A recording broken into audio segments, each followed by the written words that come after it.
Good evening, good evening. Welcome, everyone. My name is Colleen Curlin. I lead the programming for the Battery, and it's my pleasure to introduce our event tonight, Framers, Human Advantage in an Age of Technology. I've been looking forward to this discussion tonight as it's something that's at a beautiful intersection of some of the programming we do at the Battery between technology and human ability. I'll briefly introduce our speakers tonight, and then I'll hand it over to them for the discussion. We will be doing a Q&A, so feel free to start thinking of questions, drop them in the chat throughout. We'll do a Q&A towards the end. If you're comfortable, you can turn your camera on towards the Q&A, but during the discussion, if you wouldn't mind just popping off camera, that way we can really highlight our speakers tonight, Kenneth and Viktor and Katya. So in Framers, Human Advantage in an Age of Technology and Turmoil, the authors Kenneth Cukier and Viktor Mayer-Schönberger offer a reason to be optimistic. We have a unique ability as humans to frame or think in mental models, and we can come up with solutions that meet our moment in history. Drawing on this cutting-edge research, this book melds the expertise of these authors to illustrate exactly how we can all become better framers and why it matters so much. So tonight, we'll be discussing the book, illustrating how we can become better framers, and why this tool is essential for humanity's survival. A little bit more about our speakers tonight. Kenneth Cukier is a senior editor at The Economist and host of its weekly podcast on technology, Babbage. He's also an associate fellow at the Said Business School at the University of Oxford. And also joined is Viktor Mayer-Schönberger. He's a professor of internet governance and regulation at the Oxford Institute at the University of Oxford. He's also a faculty affiliate, the Belfer Center of Science and International Affairs at Harvard University.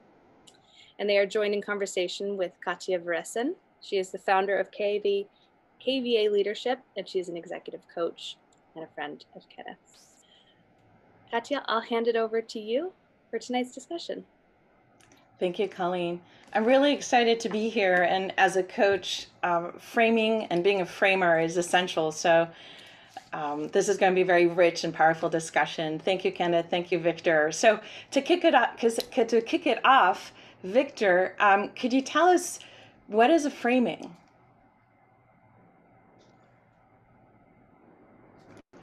Oh, unmute. The usual. It's the time difference. I am sorry. Of course, I was going to say, of course, a frame is nothing very complicated. It is what we do all the time. It is a mental representation of reality. Is the little world that we have in our mind, the picture of reality that we use in order to understand the world in which we live and interact. So humans are framers all the time. We look at the world and use a frame, a mental representation to get the gist of it, quickly get the gist of it. It amplifies and simplifies the world that we're looking at. And we can't escape it. That's what we do. What's important, though, is that for hundreds of years, we have known that we are framers, and we have taken it as a fact. But only very recently, we have understood and began to appreciate that framing is not just a fact of life, but human framing is actually a tool that enables us to make better decisions. And because it's a tool, like any other tool, some of us are better at it than others. And with the right practice, with honing it, we can actually get better at it. I like to think of it as a superpower that we have as humans. And you speak of 3 elements of framing. Can you walk us through those 3 elements? Yeah, absolutely. The 3 are causality, counterfactuals, and constraints. And I'll explain a little bit on each one, and then Viktor can come back and also sort of enrich the conversation. So causality is the fact that we see the world in cause and effect. It seems kind of obvious. But the point is that by doing so, it allows us to make sense of the world, and also it makes the world predictable. By making the world predictable, it also makes it actionable. So basis, one of the 3 elements of the frame, is this idea of causality, of cause and effect. The second is counterfactuals. We don't just look at the world as it is, we also constantly imagine the world as it may be. We're doing this all the time. We're posing what if questions. It can be banal. What if I cross the street now versus I wait? What do I wear? But it can actually be a lot more elaborate and sophisticated as well. And in fact, the way that we can actually understand very basic aspects of reality and the sciences, for example, like global warming and climate change, is because we constantly pose what if questions, like what would the world look like if it was heating up without humans versus with humans, for example. The third one is constraints. And that's sort of part of the genius, because it takes the counterfactuals that we have and imposes these wise boundaries and limits to it to make it meaningful and make it actionable. So these constraints are extremely important because we don't just simply have flights of fancy. We don't have our imagination run riot. I mean, it could, but it's not going to be very effective for what we want to do, whether we want to build a new product or we want to discover a new planet. Instead, we need these constraints so that we have our counterfactuals bounded. And by adjusting these constraints, we come up with different alternatives. Therefore, we can make different decisions, and therefore we can get different outcomes. Thank you. And one of the keys in the book is you say that actually AI can't be a framer because it can't do these three elements. Why is that? Yeah, why don't I start it off and then I'll pass the baton to Viktor. So these very three features of a frame are the actual things that artificial intelligence simply cannot do. Let's look at causality first. AI has no basis with which to suss out causality. Well, axiomatically, it's based on a correlation. If you're looking at the techniques like deep learning, it doesn't have causality built into it. And when it actually does have a sort of a petty form of causality, it's because it's been programmed in by a human being. It simply doesn't have it in by nature. Mm-hmm. The second are counterfactuals. Okay, the way with which artificial intelligence algorithms work is it's based on data. It's based on what already exists. But humans don't have that limitation. We don't have to rely on the experiences and the stimuli and the data of all that's around us. We have our imagination. If we don't have the data that we need, we conjure it up ourselves. When Galileo wanted to understand how the planetary motion existed in the placement of the Earth, he didn't know. He couldn't leave Earth and look down on it. He had to have a conception of it. And that conceptual leap, if you will, of the imagination was of the counterfactuals, something that AI simply cannot do. It simply does not do. It relies on the past and the data, not on this imagination. And the third are the constraints. Now, if you want constraints and you want to program them in, an artificial intelligence algorithm will give you 1 trillion constraints in half a second. That's not the meaningful constraints that matter in time. Human beings are very good at it. And even when we're not good at these things, our ambition to actually do it and try to provide causality, counterfactuals, or constraints leads to our growth and our performance. Even when we fail for the right reasons, and we build based on that failure. But artificial intelligence algorithms can't even do that much. Viktor? It's exactly as Ken said. AI is very good at sort of linearly predicting from the past and the present into the future to predict based on what has been, what will be. But sometimes that's not the case because we don't have the entire world represented in the data that we're looking at. Maybe it's not visible from the vantage point that we're at. When we look at children at very young age, they're engaging in what is called pretend play, whether it's pretending to be a shopkeeper or a doctor or whatever. And for a very long time, people thought that kids do that because they want to hone their social skills. And that's evolution's answer to sort of building our social capabilities and honing them. But more recent research has shown, and quite dramatically, that actually that's not the case, that pretend play is much richer and has a much bigger role to play. Pretend play enables us to learn how to build counterfactuals, how to think what if, how to imagine the world a couple of moves ahead, and therefore make better decisions. All of this is driven to make better decisions as we are sort of thinking, what would happen if I do this? What would happen if I do that? And children are honing the skill at a very early age. The real problem is we stop doing that mostly in a later age.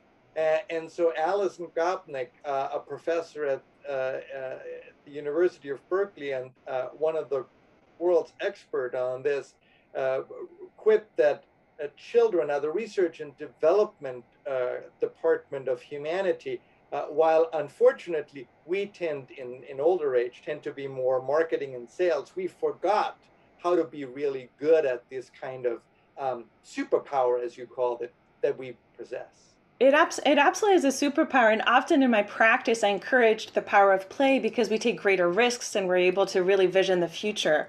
And that leads to also this archetype that you speak of in the book, which is the court jester and why it matters. Could you say more about that? Yeah, let me pick that up because it was one where we had a delightful time writing about it and thinking about it. It came about because we were looking at, well, what were the traits and the features of people who are very good framers, and what do institutions and organizations and groups need, companies need to promote good framing? And we saw that one of the archetypes we needed was this idea of the jester. And what was so special about the story of the court jester is that although many people depict it as the fool and as a clown or a bard, it was anything but. In medieval Europe, as you know, Katya, very well, that the court jester was the one person who was endowed by the king to speak truth to those in power. And by doing so, he could actually speak a form of truth without actually the risk of getting a repercussion, a negative one, back to him. And so many sovereigns actually treated their jesters with great reverence. In fact, there's a famous quote of saying, "Oh, I'm not worthy to be the fool. I'm not worthy to be the court jester." I guess it was one of the Henrys. I've now forgotten which one. It might have been Henry VIII. His fool was Will Somer, who was actually in his will, and more importantly, depicted in one of his formal portraits. Now, for the king to do that, it shows the great reverence that he had for it. In the book, we talk about one of the classic court jesters in Switzerland, who is walking around a table as the officers and the king are talking about invading a principality. And with a little rhyme, he says about how smart they all are, that they can whisk their armies into battle. And then he poses the question, but have they thought about how they're going to get out again? And of course, all the faces of the men fall white when they realize they can get into the city, they can't get out. So this was the sort of thing. What we found is that if companies had the sort of jester approach of someone who could speak the truth, can disarm tense moments with a joke as well, who has social capital to interact between lots of different parties as sort of a glue and a bridge between them, that serves a great function. It turns out that NASA has commissioned a paper in which they looked at long-term flight, and they wanted to understand the features of the different archetypes of the personalities of the people who would be part of that crew. And they said, well, of course, you're going to need a captain, and who's going to be the team leader. You're going to need a deputy for that captain. You will need someone they call a social secretary. Sounds like a fraternity or sorority, right? You can totally imagine, or any company that has, every company has, the social secretary who brings people along for karaoke at 2 a.m. Likewise, a long-term flight, you would need that. They also said they will need someone to play the role of the jester, someone who can actually serve as a bridge, speak truth, and disarm tense moments with a joke. Yeah. Well, there's a lot of research that shows that the humor and the creativity really allows problem solving in a way that is a huge advantage. And I want to go back to this idea of advantage. Oh, Viktor, yes. But Katya, let me jump in here. there is a lot of literature out there. There's a lot of books been written about creativity and that we need to be more creative and all this in our decision making or in sort of envisioning what can be done and what is possible. What's really important here is that it doesn't really help very much if you say to somebody, you need to be more creative. Mm-hmm.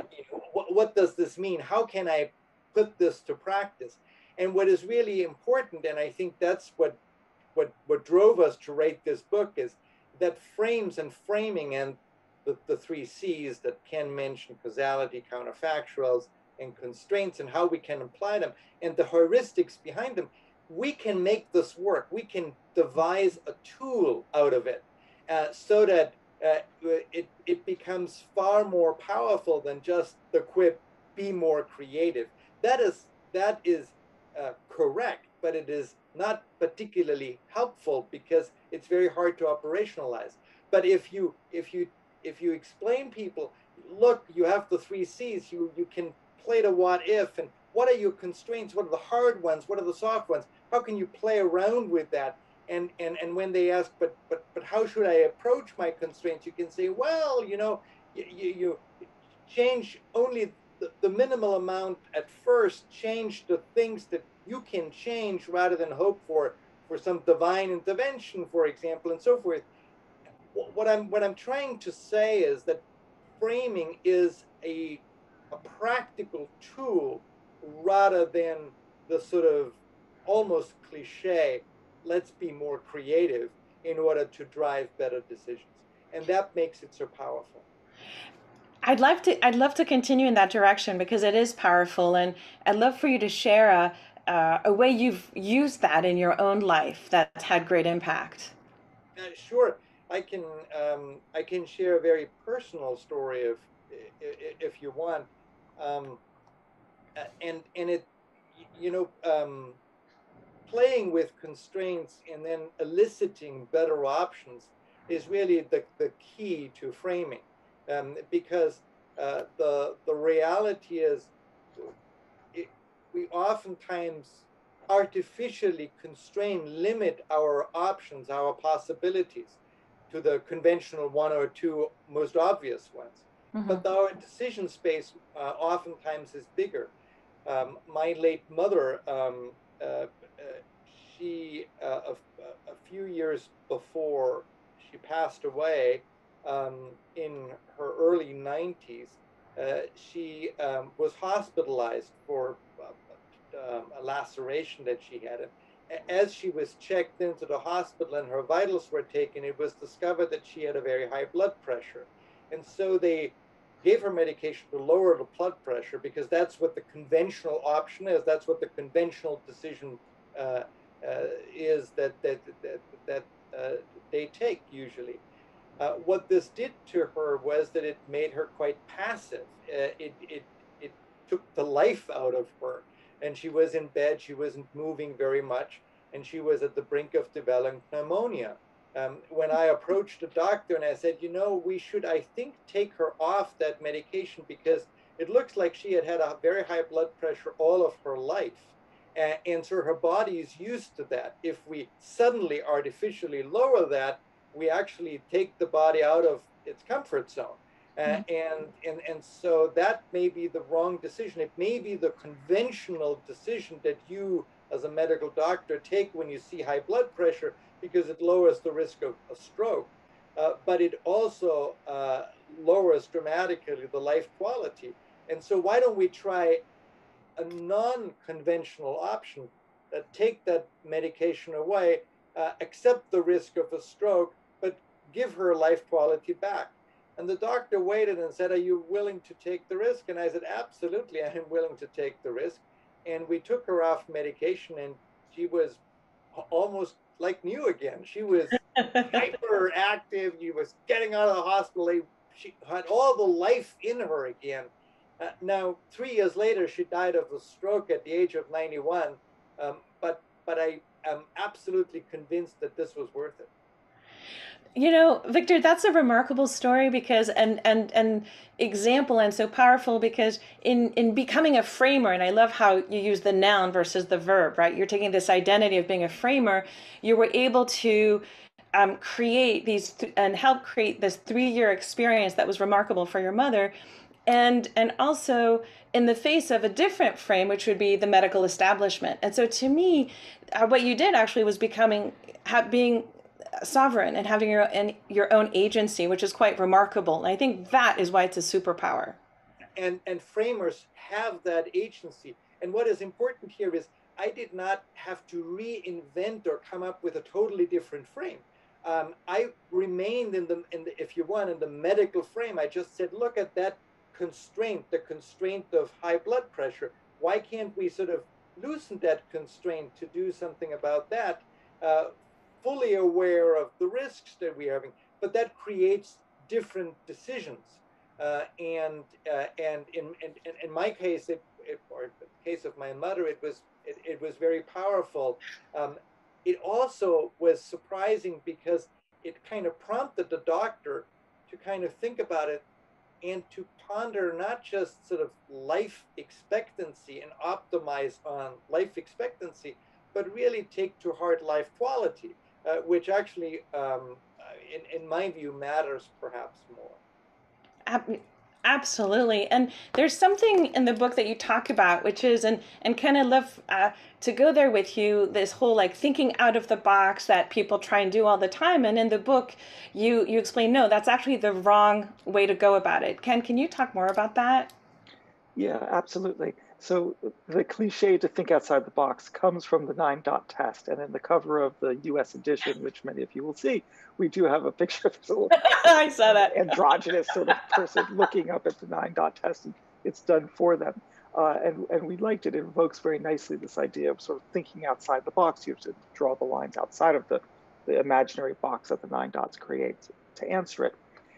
However, as a metaphor for creativity and for thinking, it's actually ludicrous because, as we demonstrate in the book, you can never think outside the box. You're always inside a frame. And so the benefit is actually to understand the box that you're in, the frame that you're in, to play with it, to sort of interact with it. If you adjust, constraints, if that need be the way that you want to interact with it, to pose new counterfactuals, to understand or magnify different elements of a causal nature, of the causality underlining the issue.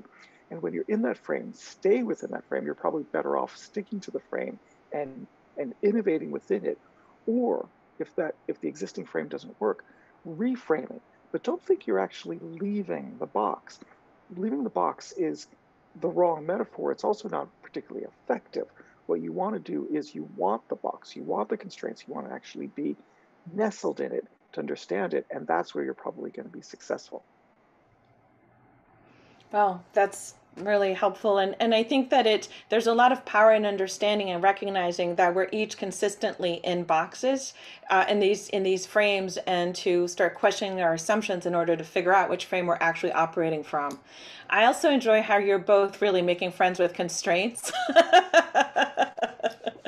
Yeah. Constraints are the source of innovation, right? I mean, agreed. In Silicon Valley, that's sort of like almost a mantra, right? Like move fast and break things. It's like the constraints is where the creativity comes. Mm-hmm. So there's nothing that's sort of revealing there, except that it's a truth that is often forgotten. And as one example, the idea of brainstorming, which we investigated for the book, we decided we didn't put it in there, but the idea of brainstorming came out of Madison Avenue in the 1950s. And it seemed to be a very viable method for creativity. The idea is that you get a bunch of people in a room together, you all think of thoughts, and there's no such thing as a bad idea. Okay? Well, I'm here to tell you that there are such things as bad ideas, and that method doesn't work. And I think we could all groan with our sort of Dilbert sort of broken heart when we think about all the times that we've been sort of thrust into a meeting room where we're supposed to brainstorm, and we left 3 hours later with completely nothing to show for it. It does show the fact that this idea that when your imagination is unbounded, ideas are cheap, right? And they're not, and most of them are not particularly good. That you want your sort of your thinking to actually be limited and bounded and constrained. I mean, I can just say personally, as a journalist, where I've had to innovate in media for The Economist, I've always deliberately imposed constraints on me and my team, because I knew that unless we had those constraints, we'd never do anything good. And one example is I created a format called a live chart, in which you take a chart from the paper and then you animate it with a voiceover. We won some awards for it a couple of years ago. And I told them and myself that we could never surpass 60 seconds. I don't care what it was. Now, there was one or two instances where we did, and it was like 61, 62. But the point is, by imposing that time constraint on us, we had to do things and had to imagine our way out of problems that we wouldn't have been able to do if we didn't use time as the constraint. But there's lots of other constraints we can use too. Mm-hmm. And if just chipping in here, all the good framers, all the outstanding framers that have been very innovative in their framing and their decision making have used and played with constraints. The architect Frank Gehry said 85% of his work is the constraints that he has, including the laws of gravity. You can't escape that. But then there is 15% of freedom, and that's what the architectural freedom is that he's playing with. Martha Graham, the great artist, she ripped out the constraint of the corset, but she introduced new constraints into the dance moves and the dance style that she had. Or take SpaceX, Elon Musk's SpaceX. When they started considering reusing the rockets by landing it back on the launch pad, or landing it back vertically, they didn't reinvent the laws of physics at all.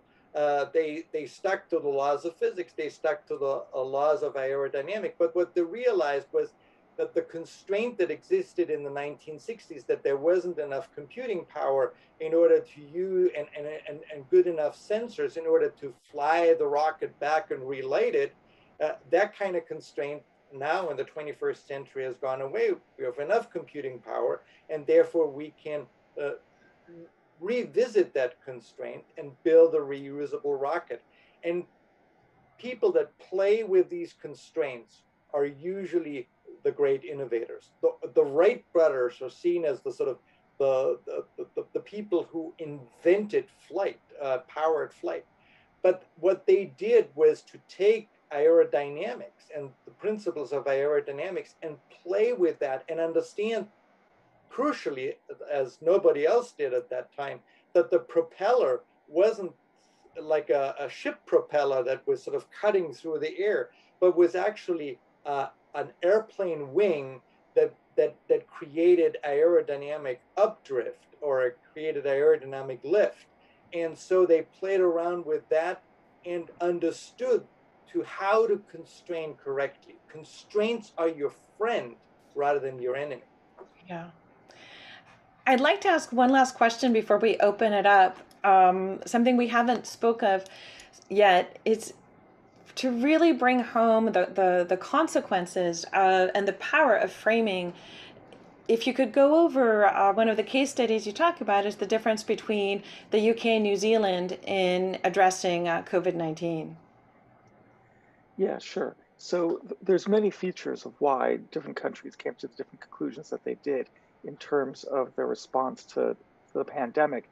And one of those dimensions is the way that they saw it and how they framed it. In the case of Britain, their frame was the seasonal flu, and so therefore mitigation would be the right strategy. In the case of New Zealand, based in Asia Pacific and being a part of all the meetings after 2004, after the SARS epidemic, they framed the pandemic and COVID as SARS, and therefore it's not a case of mitigation, but it's a case of elimination. Because they framed the situation in a different way, whether it was the seasonal flu, the case of the sniffles, small steps, or whether it was a dramatic, deadly pandemic, and therefore the most urgent measures would be needed right away, determined the alternatives that they saw, the decisions that they made, and sadly, the outcome that they got. So although there's many features to the story of how a country would respond to to COVID-19, one of the dimensions here that's worthy of sort of magnifying is this issue of framing. Yeah. I mean, of course, and America has had that in spades, right? I mean, you had one president who privileged the economy at the outset and the peace of mind of Americans rather than putting the full force of the federal government to action on it. Likewise, you had a new president who spent 8 years in the Oval Office, not as president, but as vice president years before, a life of public service, understood the nature of using the federal government in all of its myriad ways to address the issue. And so different decisions came from that. Mm-hmm. In America, of course, right now, you've got the exact same debate playing up in the streets, in which what does the mask represent? You know, who would have thought, you know, when many of us were probably students thinking about biology and about communicable diseases, that something like the mask would become politicized, right? But indeed it has. You know, is it a representation of freedom, or is it a representation of a facty, sciencey, you know, brainy smurfness that needs to be rebuffed, right? Both of these elements coexist, and it's a question of how we see it. Hence our question of our framing. Yeah. Those have huge consequences. Yeah, with massive consequences. I mean, at least one of the reasons why we wrote the book is we wanted to give people a vocabulary with which to understand the frictions that we have in society, so we can actually not try to avoid the tension and the frictions, but to go to them and to accept them and actually look at the other person and say, but you come to a totally different conclusion. Instead of arguing about it, let's take a step back and say, well, why is that? How does this person see it? How is this person framing? And therefore, by understanding that we frame the situation differently, I might have more respect for you. I can. It's not that you're against science, but you privilege your individual liberty. There's nothing wrong with that. In fact, individual liberty is a great thing. It's only a problem if it actually creates mutations that then wipe out, you know, the planet. That's a problem. So how do we get around that? How can we find a better balance? We wanted then not just a vocabulary, but a method with which to interact with frames so that we can think about it and become better at framing. What we haven't figured out is how do you communicate with frames, and how do you how do you deal with the tension? The best thing that we have is actually respect and tolerance, and what one of the chapters in the book and towards the end is called pluralism. And the idea of pluralism is more than just diversity, that we sort of do separate things. It's that we can be together as a single entity and accept the fact that we have different frames, different ways of mentally modeling the world, and therefore we can still get along and we can still do things. And we actually have a standard in which that all frames should be allowed, barring one, and that is the frame that denies the right of other frames. Yeah. That, if you will, the Karl Popperian paradox of tolerance is the one frame that shouldn't be allowed. But otherwise, we should accept all frames, that there's no such thing as a bad frame. Yeah. And Katya, if I may jump Please. in here, what's key here, from my point of view, is that as we put forward the need for cognitive diversity, for a rich repertoire of frames, if you want, and for our ability to add to that repertoire and to stay curious and to try out new things, as we put this forward and push for cognitive diversity, our argument is that diversity is good not because it is the ethically right thing to do, but because consequentially speaking, it gives us better decisions. So we use diversity as a means to get to a better end. Now, there might be other good reasons for diversity, don't get me wrong, but in our scheme of things, diversity is a means. It's a tool to achieve a rich repertoire of frames that ultimately leads to better decisions. And that is very important because it also answers the question that some hard-headed business people put forward and say, why should I invest in diversity? What does it bring to me, other than sort of a sense that I feel good. If I need to answer my shareholders, and they say, why did you invest in diversity? And we provide an answer. And the answer is because an investment in diversity actually lets your organization make better decisions, especially at times when you need to make more radical changes because you're facing bigger challenges. Now, if nothing in your context changes, if everything is going well and you don't need to make any course corrections, of course, this kind of cognitive diversity is less needed. But we are not in these times, not as a society and not as in most businesses. And therefore, the investment into cognitive diversity is one about survival and about success. Absolutely. This is the great time to open it up for questions and hop into this part. Yeah, we have a good one to kick it off with. Thank you all for that discussion. We have a question from Mindy here. Mindy, thank you for both your questions. I'll start with the first one. I'd like to hear more about causality and how you think about it in the context of complexity. Shall I take that, Ken? Yeah, go for it. So what's really important here is to understand that we humans always think in causality. We can't escape that either. It's sort of built into us. And in fact, it's deeply built into us as living beings. And then our cognitive capabilities also rest on our ability to see the world as a sequence of cause and effect. Now, sometimes we may be wrong. There's no question about that. But more often than not, we're right.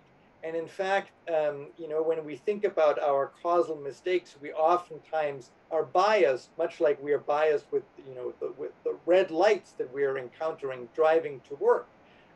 We always think that we get to an intersection and the light is red because we can't remember all the times that the light was actually green and we got whizzed through.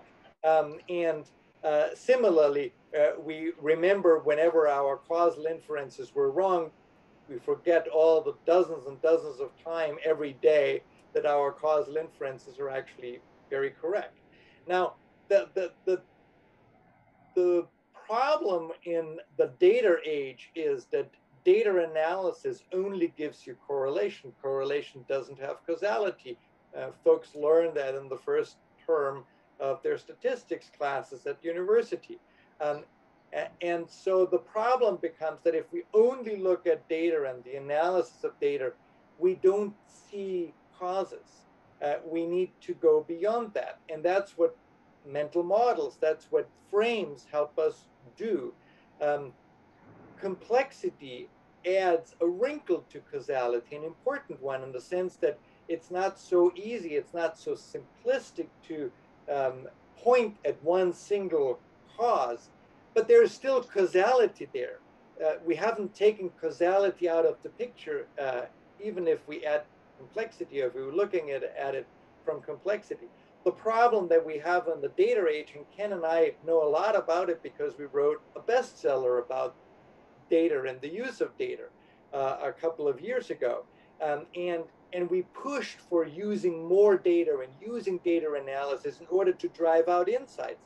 But what we said in the book very clearly is you use the data and the data analysis in order to point us towards interesting patterns, which we humans later investigate and then begin to understand the causality behind it. Correlations in data analysis is not enough. And also in the context of complexity, we still need causality. The causal connections will be far more complicated in the context of complexity, but they are obviously still there.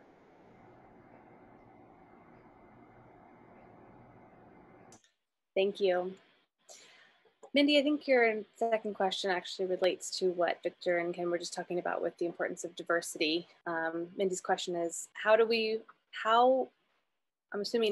respond to time-starved leaders who need to make decisions quickly and struggle to reframe for all the reasons you have offered? It's a great question. What do we do about them when they're struggling?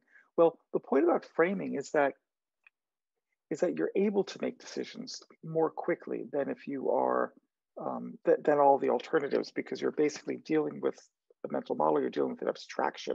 You're able to generalize and take knowledge from one domain to take it to another. But what do you do about a leader who is unwilling to, quote unquote, reframe? Well, in the terminology of our book, the point is that you might not need to reframe entirely. You might want to stay within the frame and just simply adjust it. But how do you convince someone to see something differently? Often, I mean, I've gotten beaten up so badly in organizations by having the right answer, but not being the right messenger for it. What I have learned from people who've taken me under their wing is to say, ask questions. You say, Ken, you're a journalist. When you're really good is when you're asking people questions and probing. And it sounds like you're innocent, almost like Columbo, but you can bring people along to your vision by doing that. So I would recommend that to you if you're in an organization where you want the leader of the organization and others to see things in a different way. Hopefully, by asking shrewd questions at the right time, that might be a way to push them. Because if from my experience, if you try to give them the answer, they will just dig in their heels, not see it, and move on, and you'll probably get beaten up for it. If I may add one more point here, and that is, oftentimes people think that the best way to have a new perspective on things is to sort of throw the frame that they're in out and switch to a totally different frame. That's possible, and that's very powerful, as we describe in the book, but it's also extremely risky. And oftentimes you don't need to do that. You can stick to the frame that you have, but you look at the constraints and you look at how you judge the constraint. What constraint is tight? What constraint can be loosened?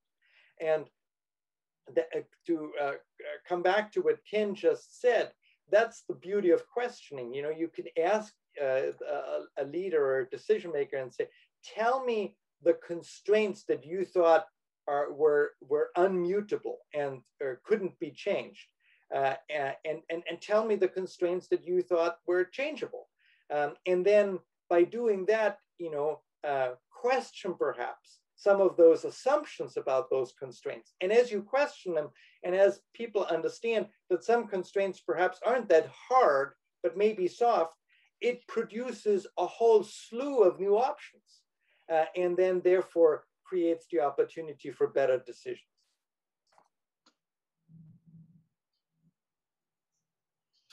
Thank you. I was curious, as people put more questions in the chat, I was curious how your experience writing your last book that you mentioned, Big Data, kind of informed or brought you to write this book about framing. You talked a little bit about correlation and causality, but can you share any more about what brought you to this book? Yeah, I'd be happy. Why don't I start, and then Victor can pick it up? But it's such a good question. On the surface, it seems like this is a very different book, because in the world of big data, we wrote about, well, what is big data? Big data is basically a popularization of machine learning. So we were writing about the AI machine learning revolution back in 2010, 2013. Now, of course, it's absolutely everywhere. At the time, it was so revealing that it needed a new term like big data to describe what was going on. And so we wrote that. This one now is all about the power of mental models. And so it seems like it's 180 degrees different, but it's actually not whatsoever. In fact, one ties directly onto another. We felt that so many people misunderstood big data by thinking that we were arguing for a world in which you're model blind, or you throw out the model and you're simply trusting the data, that we felt, no. The really important thing, if you think about it, draw the lines of where things are going to go, we've got the sort of algorithmic economy and algorithmic politics and society on one side, and we also have the rise of authoritarianism and populism at the same time. We realized several years ago that when these two forces meet, which is our sort of generational moment, it's going to be quite combustible and potentially very, very dangerous. So we figured, well, Victor and I and Francis, well, what do we need? What's the message to people? What do we need to tell them?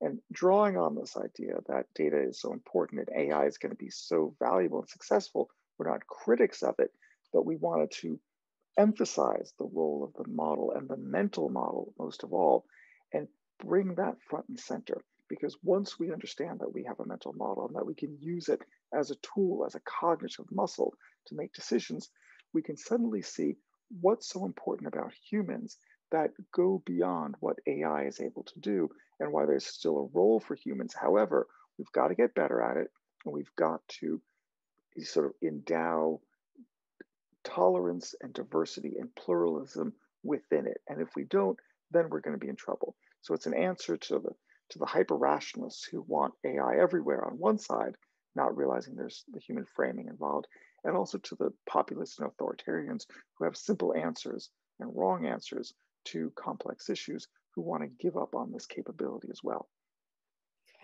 And let me add one example here. Data is really helpful. Data is extremely valuable, but it isn't sufficient. Take global warming. We have all the data and we look at it and we see that the atmosphere is heating up. But that's only half the story. The other half the story is, are we the cause of it? Are humans the cause of that heating up of the atmosphere, or is it some other process that we haven't understood? And for that, we don't have data. The data doesn't help, because we don't have another Earth on which humans don't exist that we can compare it with and that we can measure. So what did scientists do, like Ines Fung, who's also Californian and one of the heroes in our story? They used counterfactuals. They used their imagination to imagine a world in which humans don't exist, but everything else is there. And then they modeled the world and they calculated it. And what they realized when they were doing that was that this world without humans wouldn't heat up. And our world does heat up. And so because humans are the only element that is missing in this imagined world versus the world that we have, it must be the cause. Now, the beauty of this is that it is all driven by frames.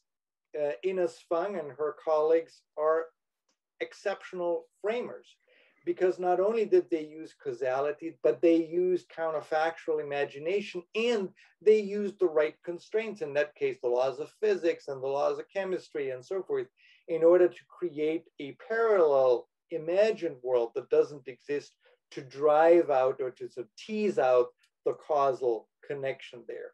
And that, of course, helps us make better decisions. Data alone simply cannot do that. And therefore, what we humans bring to the table and what gives us license to stay relevant as a species is the very fact that we can imagine things, that we can create counterfactuals that are tightly constrained and therefore improve our decision-making, hopefully. We can't calculate faster than computers, and that's not our, if you want, competitive advantage. Framing is. I love that. To that point, and you sort of talked just about one of those with imagination and counterfactualism, is what practices do you use to build your muscle of these three keys and tools of framing? Do you have some examples?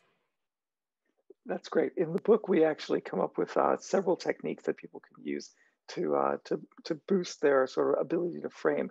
And the one of the most interesting is what we call cognitive foraging.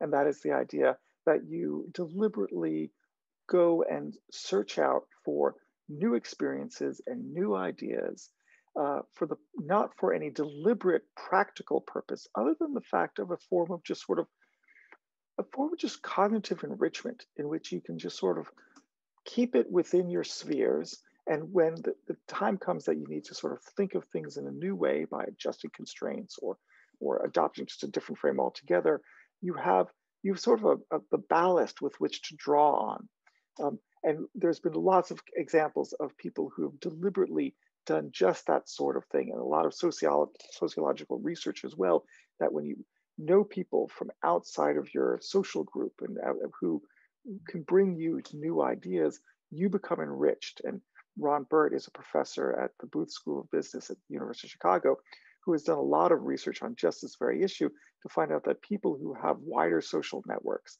with people who are unlike them, they get promoted faster, they get more in salary, they get better performance reviews.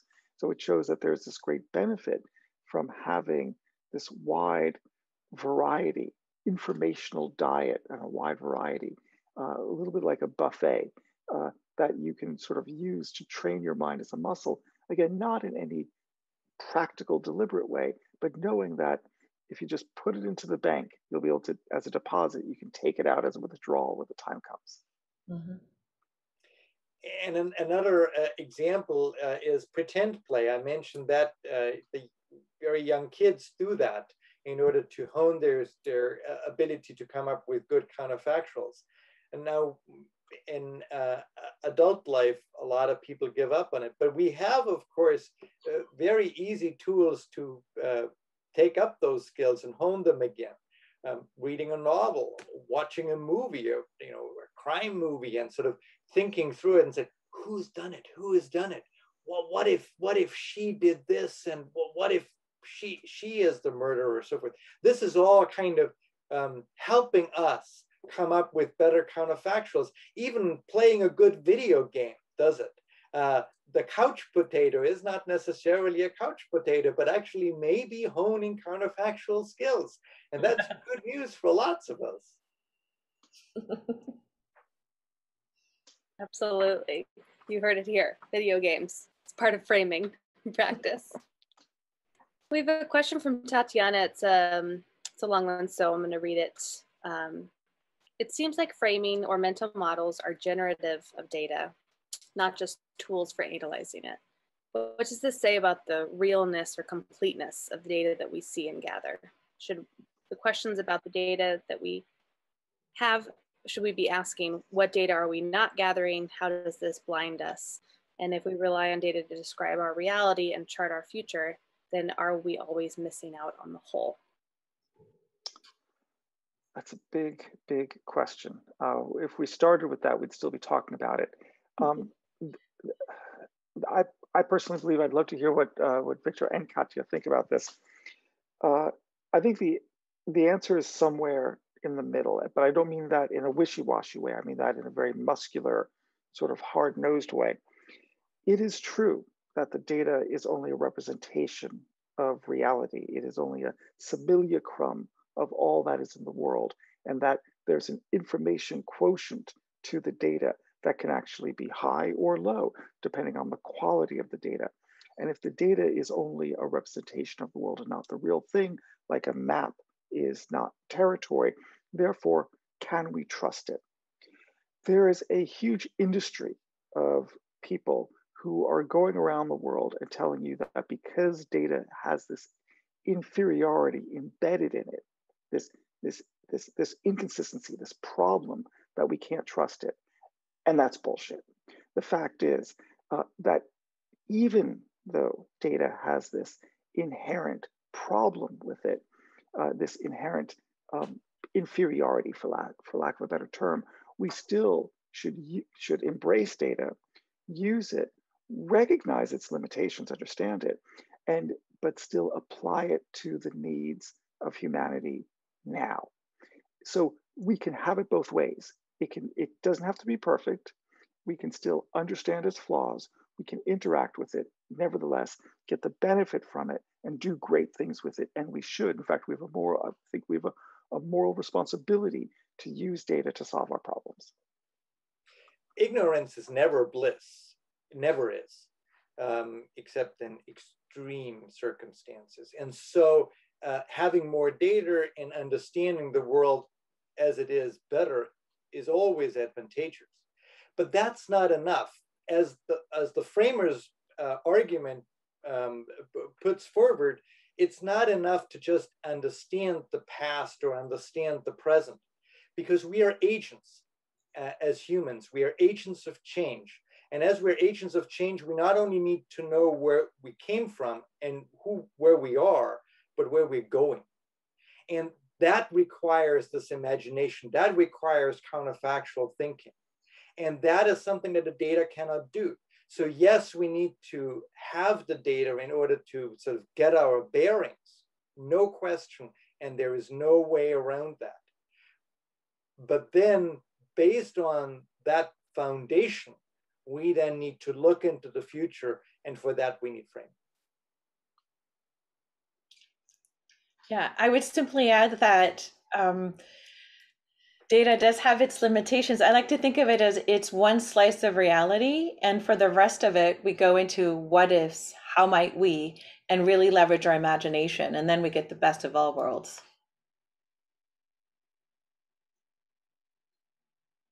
Tatiana, thank you for that question. And I want to thank Viktor, Ken, and Katya for this really, really interesting and important conversation.